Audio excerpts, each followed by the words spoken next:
Bonjour et bienvenue à la petite vite. Si vous utilisez des événements de conversion dans vos publicités Facebook, sachez que les changements annoncés par Apple de son iOS 14 auront une incidence sur la façon que ces événements-là seront traités par Facebook. Alors, je vous invite à cliquer sur le lien dans notre billet pour en savoir davantage sur les impacts de ce changement sur vos publicités.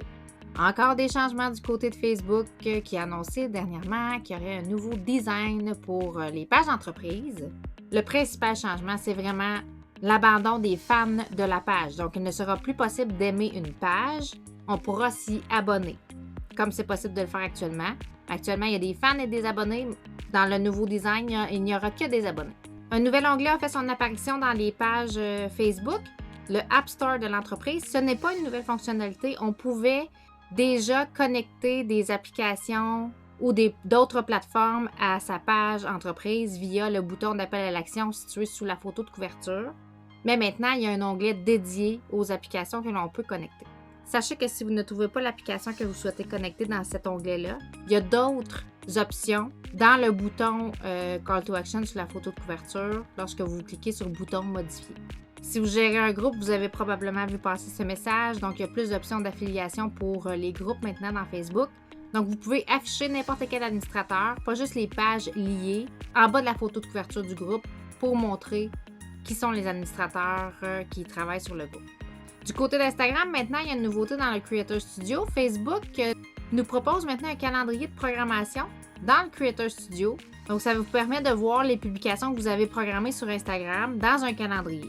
Après Facebook, Instagram et Pinterest qui développent de plus en plus des fonctionnalités pour mousser les produits et le e-commerce sur leur plateforme, LinkedIn se joint au mouvement en ajoutant un onglet Produits pour les pages. Cette fonction-là est disponible seulement pour les applications ou les plateformes web, mais elle sera déployée à toutes les entreprises éventuellement.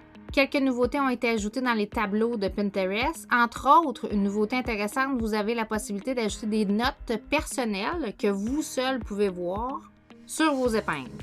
Vous pourrez découvrir toutes les autres nouveautés dans notre billet. Du côté de Twitter, c'est maintenant possible de partager un tweet dans un snap sur Snapchat. Il s'affiche en sticker dans le snap. On en a parlé dans la dernière petite vite. Twitter revoyait les règles en lien avec les comptes certifiés sur sa plateforme. Les règles sont maintenant déterminées et vous avez jusqu'au 20 janvier pour vous y conformer. Sinon, votre badge sera retiré. Je parlais de LinkedIn plutôt qui joignait la parade des réseaux sociaux qui moussent le e-commerce et la vente de produits sur leur plateforme. TikTok aussi, en collaboration avec Walmart.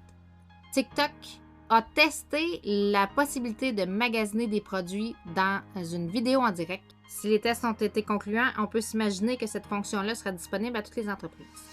Voilà, c'est tout pour la petite vite. On se dit à bientôt. Prenez soin de vous.